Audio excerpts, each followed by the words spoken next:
Bonjour à tous. Donc le but de cette vidéo est de vous expliquer à partir du document qui est à votre disposition en classe et qui est aussi disponible sur le Padlet, comment réaliser un dessin d'observation en SVT. Donc la première étape pour réaliser son dessin d'observation, c'est de disposer d'une feuille blanche, d'un crayon gris, d'une gomme et d'une règle. Vous allez commencer par tracer des traits sur votre feuille blanche en fonction du sens que vous allez donner à votre observation. C'est-à-dire que si vous avez un élément que vous observez au microscope qui va être de forme plutôt allongée et verticale, vous allez prendre votre feuille dans ce sens-là. Si c'est quelque chose qui est plutôt de façon horizontale, vous allez prendre votre feuille format paysage. Vous allez placer votre feuille blanche et vous allez tracer à ce moment-là les traits qui sont nécessaires à la réalisation du schéma. Donc un trait horizontal ici en bas, comme ceci, et ensuite un trait vertical sur le côté qui servira pour les légendes. Donc, on prend notre modèle. Donc, on a une zone ici, toujours en bas, qui sert pour la zone de titre. Donc, le titre de votre dessin. Précisez, n'oubliez pas de bien préciser ce que vous allez dessiner. Ensuite, la zone ici, qui est la zone de dessin. La zone sur le côté ici verticale qui va comporter les légendes. Et enfin, la zone qui est dans l'angle en bas à droite qui comportera tout le temps le mode d'observation et le grossissement. Si vous faites une observation à l'œil nu, vous mettez observation à l'œil nu.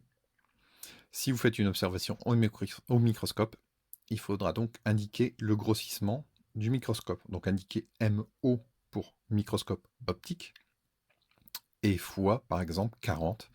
Donc fois 40, c'est si par exemple vous avez un oculaire qui est à 10 et un objectif à 4, à ce moment-là, 4 fois 10, vous avez un grossissement de 40. Si vous avez un oculaire à 10 et un objectif à 40, à ce moment-là, vous êtes à 10 fois 40. Vous avez donc un grossissement de 400.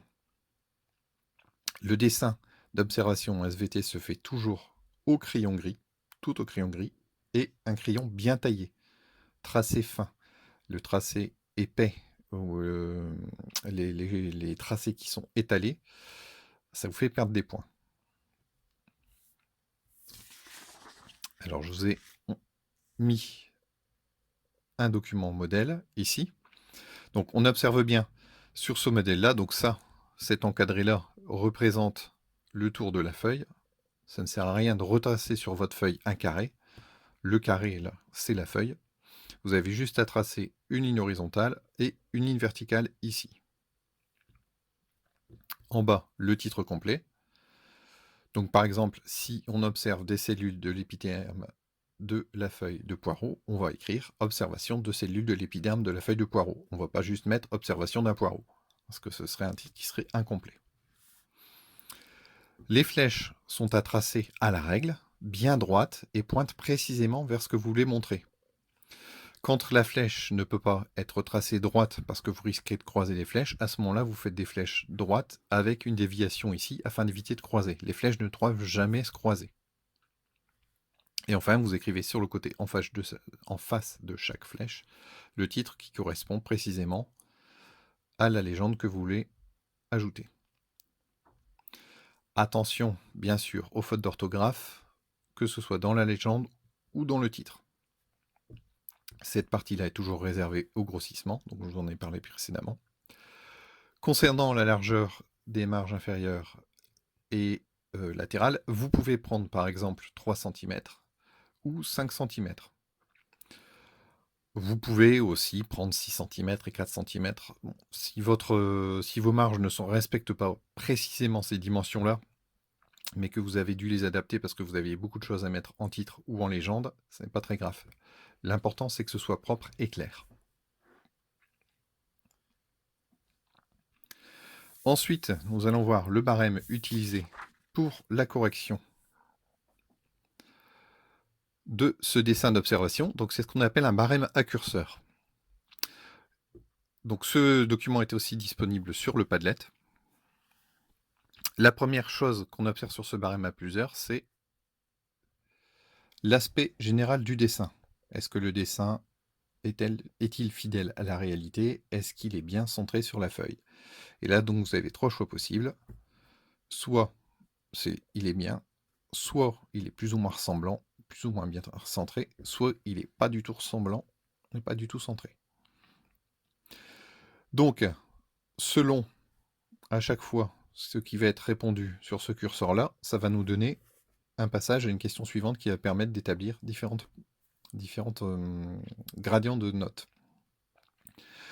Donc, par exemple, pour un dessin ici qui est plus ou moins ressemblant, on va passer ensuite à les légendes sont-elles correctes et complètes? Si toutes les légendes sont très bien écrites, correctes, sans faute, complète et qu'il n'y a pas d'erreur, à ce moment-là, c'est oui.